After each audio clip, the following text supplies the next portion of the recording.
Welcome to the Alarpa Podcast, the home for cultural chit-chat in and outside Madrid. People will talk.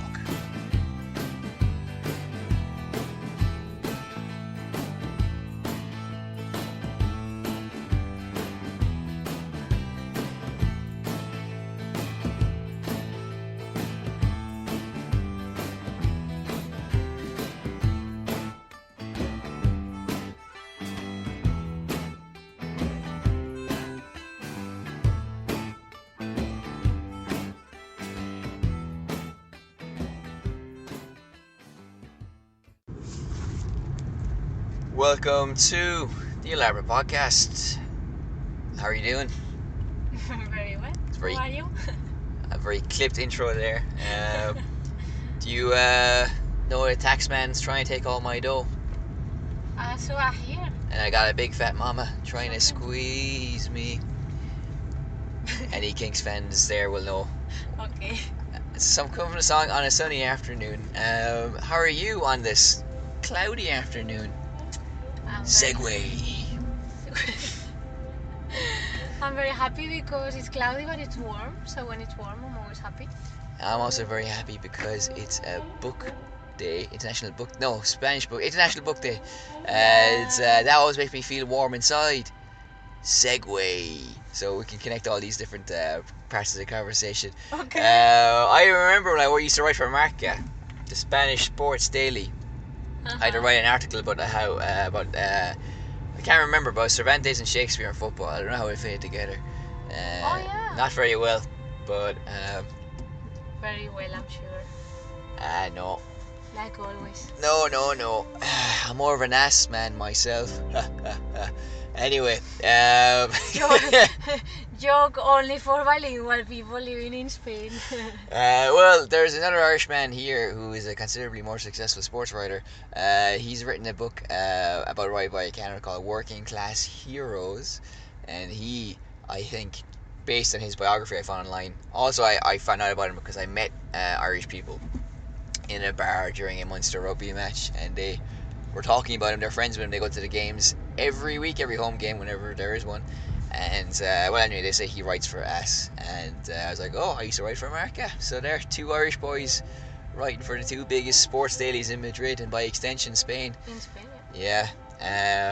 Even though they're kind of like the Beano or the Dandy. Oh, you don't know what those are. They're like comic books for kids back in the day. I don't know. No? What would be a Spanish comic book? Te veo. Well, it's like Teveo, but for football. Sí. Yeah. Zipizape. Guardian Sports. Oh, I used to be called that actually, Zipizape. Zipizape. Well, you cannot be both. You have to be Zipi or Zape. In the heady days of But I can't remember which one was the blonde one. Oh yeah? Zippy or Zappe? Zippy sounds more blonde than Zappy. Zippy, yeah, probably Zippy. Yeah. Indeedio. So, we are currently in Barrio de las Letras. So Madrid has a huge literary dimension to it. Close to where I am living at the moment in the Barrio Huertas. If you walk, I don't know why you're laughing at that. Because you make like a dramatic stop before you say the word. That's because the ears of the world are upon me. I can't make a mistake. Okay. As I always do anyway. So if you walk along that thoroughfare, Parisian walkway that it is, you'll find lots of golden inscriptions and letters and extracts from poems and stories, kind of quotations along the way. Yeah. Surely you've noticed them before.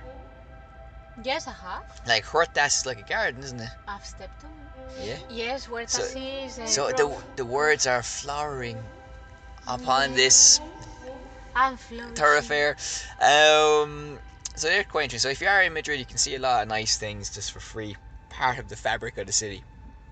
Of course, as well in the Barrio de las Letras, you have, well, there's not really much there apart from like kind of windy streets, and it's part of the old part of the city.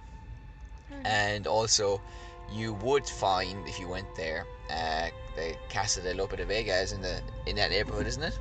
Yes, it's a lot nicer now. Like 10 years ago, they made it all pedestrianized. Yeah. Yes. Because before it was like Obviously they're very narrow streets, so it was always like really busy with traffic and very polluted, and it wasn't very nice. And then they just made a big effort to clean it up and make it all nice. A bit like Cork would be driving around. Very hilly, very narrow streets. How would they know that? No, everybody hates driving in Cork. Oh. So that's International Book Day. So Shakespeare or Cervantes, poet seen as the father of modern literature. Yes. In your time of England, when you were exiled in the fair city of Newcastle, drinking Strongbow, thinking of Spain, did you become familiar with the English bard? Not in that order. Or were you wedded too closely to the cultural significance of Cervantes? Well, no one or the other, mainly because Shakespeare hasn't arrived to the northeast of England. She sounded like a Tory saying that. Well, no, but like, come on, like it's not. Well, like I've never been to Stratford upon Avon. Let's put it that way. Yeah. It's too far. Is that where Avon ladies come from as well? It is, yes. Is it? You can get lots of makeup lipstick samples there. Yeah. Ding dong, it's the Avon lady.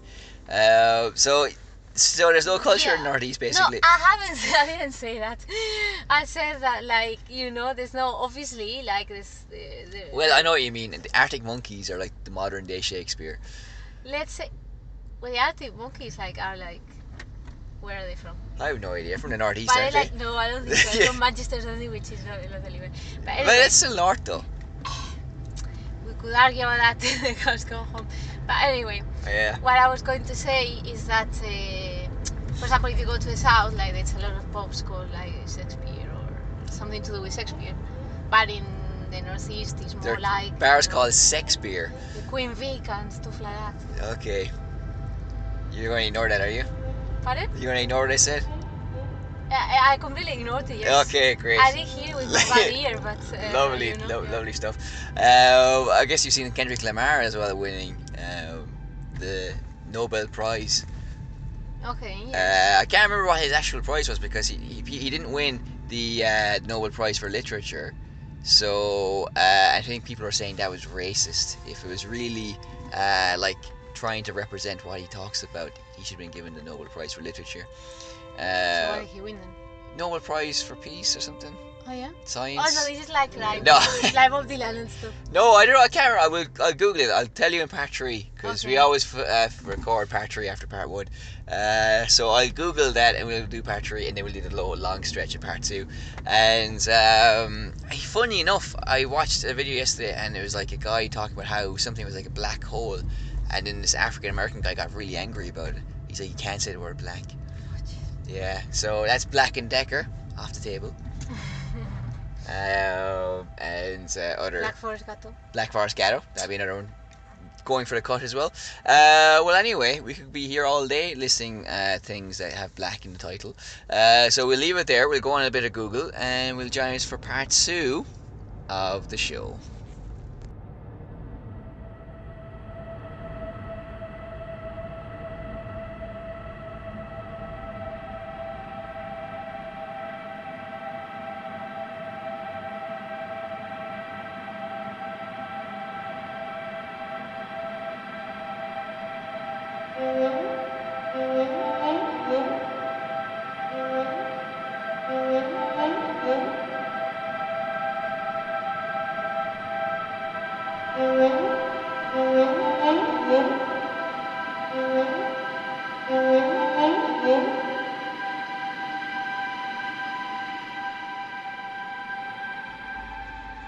What's tada in Spanish? Chimpún. Wow, that probably won't be relevant in part 3. Okay, so yeah, it is International Book Day. You are a bookworm. So are you? And you're wearing green today, all green. So normally I would say you look like Robin Hood, but it looks like you haven't escaped your larvae yet. So you're still in the chrysalis stage of being a bookworm, and you haven't become a book butterfly. All right. Which I know you're going to do. So torture metaphors aside, what is the significance for you of this internationally recognised day? Well, I don't know. I really like it. I think it's a way to remind ourselves of literature and reading. And Look, come on, you're not a politician, you know. Oh, St. Patrick's Day is a day to remind ourselves of the value Irish people have given to society. International Women's Day is a day to remind ourselves of the importance of women in society. International Chocolate Day is to remind ourselves of how great chocolate is in our lives. Well, alright, for starters, for chocolate, I don't need a reminder. Okay. And for books, every so often I forget because I don't have enough time to read them. You don't have, not even audiobooks? No, well, funnily enough, the first audiobook I ever listened to, and now that you mention it, was this. Tis. Yes. By Frank McCourt. Yes. But when you're learning English. Well, kind of. So well, you don't need to tell that to all the listeners in the world, you know. So would say you still are? Anyway, I'm joking. Everybody commented on your flawless English. In fact, they think I'm the Spanish person. I was gonna say I could actually display my full English knowledge to answer to that, but I won't. What do you mean your full English language? Polite. Are you gonna what? You're gonna curse? You're gonna use a swear word from like Newcastle? I can use a swear word from Shakespeare that would be quite appropriate. Hoots, man. Are you gonna say it? All right, whatever. What? What was the What would be a good swear in Newcastle? Well, I don't know. The same as everyone else. F off. You're not Alan Shearer. Well, it depends what side of the river. I don't know. Oh yeah, Well, I'll think. But yeah, if you like, you're not Alan Shearer is actually a compliment in quite a few places. Not Newcastle though, because they love their strikers. They do. Well, yeah. Not Yeah. Indeed. I tell you what, you score goals for Newcastle, they're going to treat you like a god. I was gonna say, if you say Newcastle, I don't think they'll treat you like a god anywhere. I'll never go there anyway, so it doesn't matter. Anyway, this is turning into a football podcast. Says the man from Newcastle, boys. Yeah, don't tell people where I'm from, please.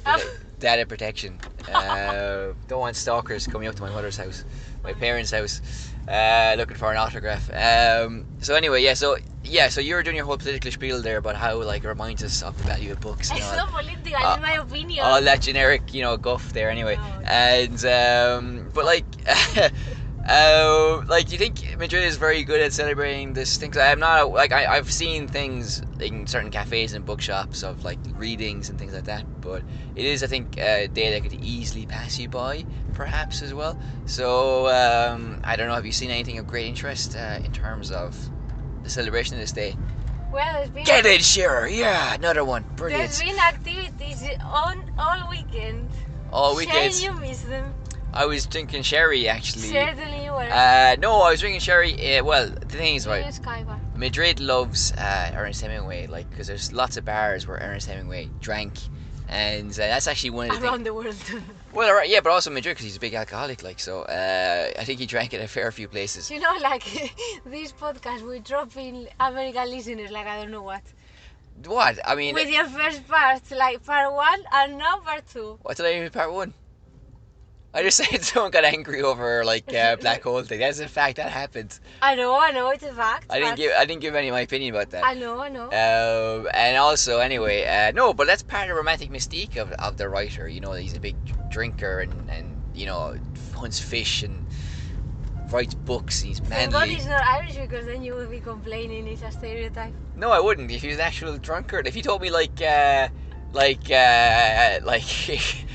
Joyce. No, well, yeah, he liked, but Brendan Beaton, for example, is a great example of a pisshead Irish writer. If you told me he was a big pisshead, I was like, well, yeah, I know he was. It's undeniable, And he was a rock star, by the way. To get our American listeners back on side, when he went to New York he sold out like places, and he was treated like a rock star. People would be lining the streets to see him and touch the hem of his cloak, But of course, as well, he was a terrible drunkard, so. I mean, it's part of romantic mystique, but obviously, it's in real terms, it's an illness. So, obviously, it's not a good thing to be that kind of persona, But anyway, this podcast turned depressing here. Don't Don't drink and drive. Like fucking moral lesson here. So I know there's been lots of. Well, my story was you sidetracked me there, woman. Did I now? Yeah. Is that I was in a bar where he did drink, and it's a sherry bar, so you love the sherry apparently, and the sherry is quite sweet there. Bottles covered in dust, so they haven't been, which is great for twofold reasons. Like it adds to the cultural cachet of the place, and you don't actually have to clean the bottles on a weekly basis. Apparently, I've been told an urban myth. Maybe it's true. You don't have to tip there. Even though you don't really have to do it in Spanish bars anyway, because it's a commie bar, it's a communist bar, and everybody's equal, so you don't have to they give you part of the revenue when you leave? No, No. they don't know. So they're like, I don't think much of it. well, no, they're like actually the real communists then. Yeah. With like rich Russian communist overlords in their dakas at the weekend with like women and wine and everything. Well, if they charge you in the first place, bad enough. Is clear profit motive in this bar. So you were talking about the events anyway. What have you observed in the calendar? Well, there was a little bit of like there was some book crossing events where you could just go and pick a book, and there's these websites where you register a book that you've picked somewhere, and then leave your comments and then leave it somewhere else, and then people that have been reading it as well also leave their comments, so it creates like a page for a certain book. Okay. Yeah. And well, there were plenty of other things. There were like some book signing events. There were some talks. Lots of things going on, really. Yeah. None of which I've been to, but Makes you very qualified for today's podcast then. no, I did see a book crossing thing, but there weren't very many books, so I didn't find what I wanted. There's one in La PS. It was on Friday. It was an erotic reading, which is very typical of La PS. It's kind of a saucy and spicy neighborhood, not just for the Indian food. And I wish podcasts had eye rolling cams. You'd be a star on that. It's a bit strange because, like, who really needs to go to a reading of that, you know? Well, I don't think it's a case of primary needs, you know. Exactly. I'd much rather go to a nice, clean reading. No, but all joking aside, like, I don't think you should. Well, you can do whatever you want, obviously, but if you go to a reading where someone's talking about something else, then fair enough, you know. But if about that, you know, it's like, I don't know what it could add to my great store of knowledge. Why would I go specifically to a bar to hear somebody reading that to me? Or maybe I'm just a giant Irish Catholic prude. We wish. Yeah. Not this licentious brigand troubadour living in the Spanish capital. Anyway, speaking of artistic things and like being kind of wild, I'm not sure if you've ever seen this. There's actually a great clip. I just stumbled across it yesterday of David Bowie and someone from The Who walking around Madrid in 1987. So they're like Plaza Santa Ana, and they're walking around interacting with the locals. It's like, Dios mío, it's David Bowie, increíble. And then they end up like in Plaza Mayor, and the whole thing is like they've just finished something. I don't know what they were doing previously, it's not referred to, but their whole quest is to get a beer, and then they're walking around signing autographs, like kind of like mucking around, and like in one part, like the guy from The Who wants to get a haircut, because he sees people like getting their haircut, and the guy inside goes no, and he like closes the curtain, and everybody starts laughing. So why? Sir, I don't know. I think Because he looks weird. well, certain people, I guess, of any generation, any decade that you're in, like probably won't like, you know, the rock star taking the piss, you know. So they have more conservative, traditional values. And if you want to see one of these hairdresser shops, come to our tour. Well, that's actually very true. Speaking of literary things, like that tour will be available at the end of the month. Obviously, most of you are not in Madrid, but who knows? Someday you might very well be. So like that is in a way literary, especially in the modern conception of the word literary, because we just said about Lamar winning his prize, and of course Bob Dylan winning last year the Nobel Prize for Literature. So perhaps there'll be more recognition of musicians as writers. He got it. Lamar got his award and his prize for his lyrics, kind of talking about like urban settings and cities and everything like that. Now I know you're a great book lover as well, but you're also a ferocious music listener too. So who would you, if you tell me now, who is the most narrative-driven or most literary singer? Is it Kesha? Oh, that's a complicated one. Can I have a think? You can definitely have a think of that, yeah. As in, tell you in the next podcast. Okay, for our special Mother's Day and International Book Day supplements, which we'll be doing next week. Indeed. Of course. Special. We're going around the world for sport. We're going around in circles here. We're talking about absolute F all here. But that also is good for a podcast. Don't worry about that. I thought you were going to say we're going in circles, literally, which we are as well. Which we are as well, literally and figuratively, in this great fog of life. But I'll tell you what, speaking of musicians and writers, I really would recommend this guy, and you know who I'm referring to. What? Well, you definitely will when I say the name. Alright. That's how it works usually. Okay, don't we say? Yeah, well, if I say the name, you know who I'm talking about. Is Nick Cave of Nick Cave and the Bad Seeds. He's a ferocious writer, an amazing writer.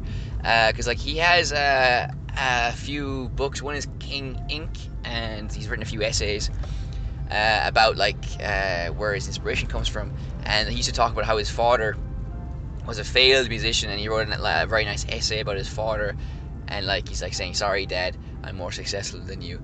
Because he would write plays and read the plays to his son when he was growing up, and then he died actually when he was quite young actually, and then he wrote because he had he's not particularly religious, but I think he has an intellectual curiosity in God. So he wrote another great essay about how God exists between two people, and that's where how a band is formed and how music happens, because you have this creative space. It's a very beautiful concept, because even if you follow Sigur Rós, they mention how they write songs sometimes is how they're just in a studio and just let the music kind of form and become a whole almost intuitively, so there's a lot to be said for that as well. And he wrote a novel which was also very interesting as well, The Ass and the Angel, where it's this kind of southern Baptist town, and it's very heavy, as these things usually are, set in that area, with kind of atmosphere, and it's electric with just again the vibe and the atmosphere, and the characters are mad, but written in a very Nick Cave style of way. And that was his process as well. When he explained how he wrote that novel, was also very fascinating, because he does talk about how you have to kind of lock yourself away and be a recluse to write a novel sometimes, and how that is parts of the creative process. And of course, maybe 10 years ago, he wrote The Death of Bunny Monroe. It's about a guy who's becomes a widower. His wife dies, and it's this very kind of dark, satirical and farcical kind of look at one man's life. And also he's very good friends with Kylie Minogue in real life. They actually did a song together as well, Where the Wild Roses Grow, which my brother has sang falsetto on the PlayStation 2 karaoke game, SingStar 2. And well, he refers to her in the book as well, and he has a nice little message to her to start the book as well. And the only other thing I can say about it at this moment in time is that he also lectures, or he did lecture for a time, about how to write love songs, because he has another song called Love Letter, which is also very literary, because it's effectively about a song where he's writing a letter, so the whole act of writing and composing something. And he very pointedly refers to 200 words, we wait and hope. So he's referring to the very physical and kind of literal rather and literary kind of structures of writing something.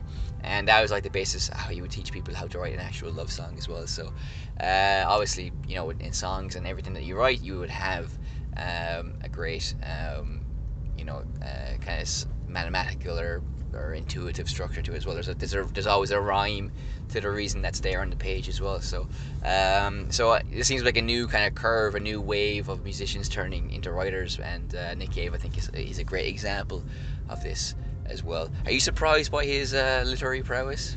I'm not, because you've been educating me for the past few years. And he lives in Brighton, which is almost like Newcastle. Well, certainly. Exactly the same. And also, who lives in Two Brighton? cities. Well, PewDiePie, the YouTube guy, Pewds, he lives in Brighton as well. So it seems to be like a haven for international Brighton content is- creators. Brighton is quite a artistic kind of place. Yeah. Or sort of like arty, kind of like bohemian Uh, type place. is it like what's the place in Morocco that was the equivalent? Tangiers, is it? I think it's where all the writers would go and escape. I think it was Tangiers, yeah. Oh yeah. I don't know. So is Tangiers the English or the Moroccan Bristol or Brighton, or is Brighton the English Tangiers? Well, given that neither of us have been to either of them, probably we shouldn't say. That's true. We should reserve judgment. But this is a podcast of hot takes and wild opinions. Okay, so that's Nick Cave anyway. And moving from one legend to another to the world of Father Ted. Now, when you were learning English in Newcastle, Shearer scores again. You also watched Father Ted, no, to learn the lingo. No, I actually watched Father Ted in Spain, but fair enough. Oh yeah. Yes. Tell us more about that. Go on. Go on. Well, no, I was just preparing for an exam that I had to take to be able to go to study in the UK. So Was it like a priest exam? no, like IELTS. So I just went to the British Council library and saw that, and it looked entertaining. I had to practice my listening, so I picked up one DVD, and then I really liked it, so I picked up all the series. I'm teaching IELTS at the moment. I didn't know you did the IELTS. I think you did Cambridge Proficiency, or you done both. Both. Oh really? Yeah, because to do the masters, it was IELTS. Yeah. And then I took proficiency after 8 years of being in the UK. IELTS was in 2006. Well, you might remember this episode then where Father Ted actually visits another priest's house to pick up a book, and through that interaction we learned that the other priest is a massive Nazi and has all his Nazi memorabilia. Sure. And Ted is like, you don't have any of the Allied stuff? Oh no, none of that, that kind of stuff wouldn't interest me at all, Ted. And then he's talking about all the great books he has, all these original stuff written in Latin. And then he goes, oh yes, William Shatner's Tech Wars. I believe this is yours, Ted. So that's Father Ted's literary world there. And of course, Father Dougal at one point is reading Tony Cascarino's autobiography, I think. But where am I going with this? Well, the theme tune was written by Neil Hannon of the the Divine Comedy. Great man from Northern Ireland. And he wrote the theme tune, My Lovely Horse, no?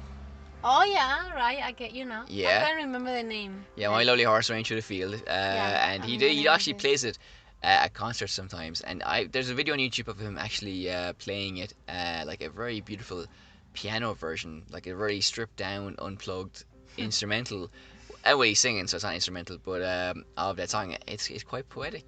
Isn't it? Yeah, it actually is. Well. About a lovely horse with running through fields and loves sugar cubes. That became very literary. But as you can guess, his songs are very playful, very funny, very witty. They say humor is a sign of intelligence, and I believe Says with a smile. well, I'm very funny, so ipso facto, I'm very smart. No, very good. You're Latin, though. That's fair enough. Ipso facto. Okay. What should it be? No. Good. Okay, look, Maria. What? Benedict Sanctum Cumberbatch.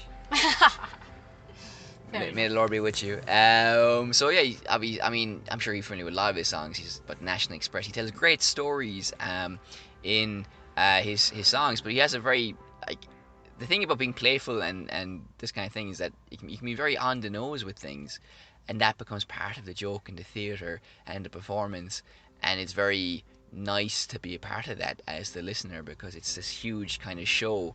As I said, it's very dynamic and very entertaining. He's another great song called The Book Lovers, which is just a series of he just reads out the names of different writers, and then you'll hear at various points somebody representing that voice. So you might say James Joyce, and it'll be Jesus, that voice might kick into the song, for example, or something. Somebody might say something in French, and that's that voice is the character of the writer. He's just said, and it's just a list and then of authors, and then there's a verse, of course, where he kind of sings something that's more kind of song-like, So I think when you're very well educated or very well read, very well versed, like this literary abandon kind of comes out either directly, and it's like a fantastic kind of playful thing, or even just like in subtle ways, or just from the name of the band itself, or the entity, the musical entity, which is the Divine Comedy. So he is a great, very very intelligent man. There's a great kind of charismatic person, really. And Nick Cave did something similar, where he writes a song about creative types, and it's a tour de force as well, and it's also kind of playful and sardonic, and a little bit like referencing things in their lives, but really elevates the facts into something that's a compelling narrative. So even like having something like Father Ted, which is a very principally is a show about three idiot priests in an island. It's based on The Simpsons, and the style of humor is very surrealistic as well. So even though you have that basic premise, you have these kind of tangents, and this very sophisticated comedy in a way in some parts. And the fact that it's penned, the theme tune, by a guy who's capable of farce and brilliance in equal measure. Very deliberately designed and controlled farce, intellectual farce. I think it's a very natural fit, that he's doing that, but also that he's singing about a horse that's running through a field. So he's occupying both planes at the same time, and that's what they can do because they're so good at being in this intellectual world, that they can make hay and have fun and make sport on this plane of mere mortals. He's another guy, if you're not familiar with, I would strongly recommend. And a fine man from Northern Ireland as well. So, He's good at all. Well, he soon will, if he becomes Irish soon. I was going to say, because of Brexit. You can check our last podcast about that as well for more about that. Segue. Okay, so I don't know, I've spoken about like Nick Cave and this fiend, this Gowl, this man, Neil Hannon as well. So I don't know, I'm sure you're familiar with Neil Hannon. I don't know where your thoughts are on this. No, I think it's quite interesting. I mean, there are many, I suppose because many singers don't write their own songs, then we often forget that a lot of songwriters, they are poets, or they are, and some of them have published their own books. Like we have, for example, in Spain, like Sabina, for example. Yeah. And he's published a couple of like poem collections, and his songs are like very sort of witty and like lyrical. Yeah. At the same time, so. Well, like you get a lot of great pop songs, and pop is a great form. All forms are equal. There's no more literary or more wordy form at the end of the day, because music's about expression. And even it's like, my milkshake brings the boys to the yard. Damn right, it's better than yours. And if you enjoy that, it's of equal value to any other song written by. But don't go to any erotic readings. No, Jesus, no, that sort of thing. Exactly. Careful now. And Father Ted reference, in case you didn't get that. Passion Saint Tibullus. Yeah, I agree. Anyway, but like I think even if you're a very good pop writer, and like there are people whose jobs it is to write pop songs for a variety of pop sensations, and obviously they have it figured down to a T how to do that, and that's a great art to that. But I just feel that personally I prefer people like Nick Cave and the guy from the Divine Comedy, Neil Hannon, and the guy from Pulp, can't remember his name, but like they have like an affectation that is an affectation that's very kind of like deliberate and very like ostentatious and over exaggerated, but also it is kind of who they are as well, and like everything that they kind of think and believe is kind of represented like almost at all times, like with a flick of the wrist, by clapping their hands, by writing the songs that they do, and they do have this kind of other life as well, because Neil Hannon has written a book about how to write songs as well, and about creativity. No, it's actually not Neil Hannon, it's a guy from Pulp. So he's done that, and I really want to read that book, because like he is like they're plugged into something to the bigger than themselves, but also to their very core as well. So I mean, morally or like no, whatever. Every song is equal. Nobody should be judged for liking one form of music over another. But I would prefer those guys. So that's part 2 of the show. Check back in for part 3.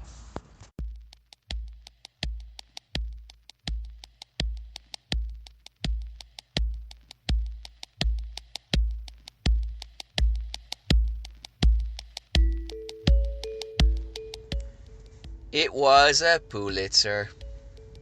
Nah, Nobel. He won the Pulitzer Prize for music, and people are saying he should have won it for literature. But neither of us are Kendrick Lamar listeners, so he's kind of passed us by a little bit. But that was part 1 and part 2 of the show. This is part 3. Anybody you want to say hello to? Anybody's birthday coming up? Any granny in Murcia that you want to say? No, well, it's Mother's Day next week. It is Mother's Day, so if you have a mammy, look after her, and we'll be back next week with another stellar and award-winning installments of the show. By the way, we'll be on a new platform, Veer TV. We've recorded one kind of 360 video, kind of half taking the piss, but we're going on that platform now, and judging on the success of it, we will do more of those as well. So, bada bing, bada boom, you know what you gotta say. Chimpun. Hasta luego.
The Alarpa Podcast, the home for cultural chit-chat in and outside Madrid. People will talk.